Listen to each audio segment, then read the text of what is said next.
Okay. Limpi tauri, dampi tauri, tauri.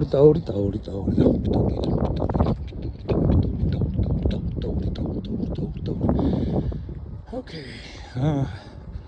ალბათ აქ ცხოვრობენ აქაური პასტორები. სახლი. ესე სხვადასხვა ეს კაცმარის მართლა გითხარ. აი ესეთ ადგილში რომ გახდე მღვდელი იყო. ჩათვალე რომ ეს იგივეა რაც მონასტერში იყო. ხოლო ამაზია. ახლა წითელი ქვები, რაღაცა მთები, ცანახი. ხოლო შევგვინ სხვა დაახლოებით ესეთი არის რა, თუნდაც ზედაზენზე რო ახლა. ო! დაჭდები? არა. ხო და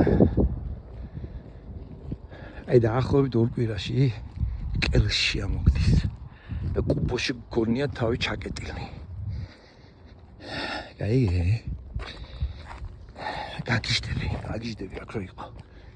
ადამიანს მაინც ქალაქი გვინდა, მე ქალაქშიც კიდე მოგეთ მეგობრობა გვინდა. მეგობრობა, ერთმანეთის მეგობრები უნდა ვიყოთ. ოჯახი გინდა ადამიანს. ან ძლიერი ასკეტი უნდა იყო. რომ ისე შეძლო რომ ღმერთის სიყვარული თან ღმერთთან პირდაპირ ურთიერთობა გქონდეს. აი მაშინ და მხოლოდ მაშინ შეიძლება ბერობასა თუ მარტო ბერი და სიმართლე არის დაგვიდავს. ხოლო ამაზია აგი სახლები.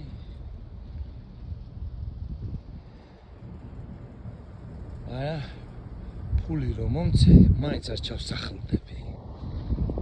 აიგე თქვენ ა?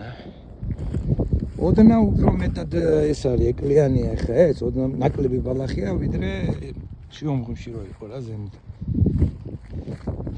ოდნავ მეტი ვიდრე აი ხრიოკი ხარები რომ არის ქართლის რა.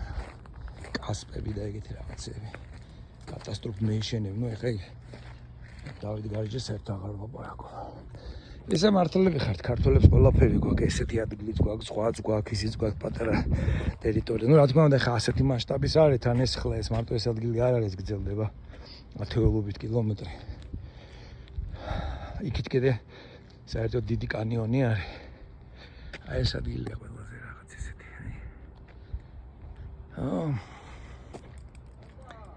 ყველგან არის მშვენიერება. ეი იყო სიმონ, რა გინდა, ბიჭო. ვიღაცას მოუგო ჭიდაობა. რა ქენი ჭიდაობაშია კიდე? ამ ქართველებს ბალეში ყოფს რა, ერთმანეთს თაფლს ამტრობენ თო. ქართველები რა საქა. რა იცი? რა ვიცი. არა, ყველგან ვარ მიდემოდებული ქართველები, ნუ გეშინია. კაი ისა ვართ, რა ქვია, ვირუსი ჩვენს გრუზინები.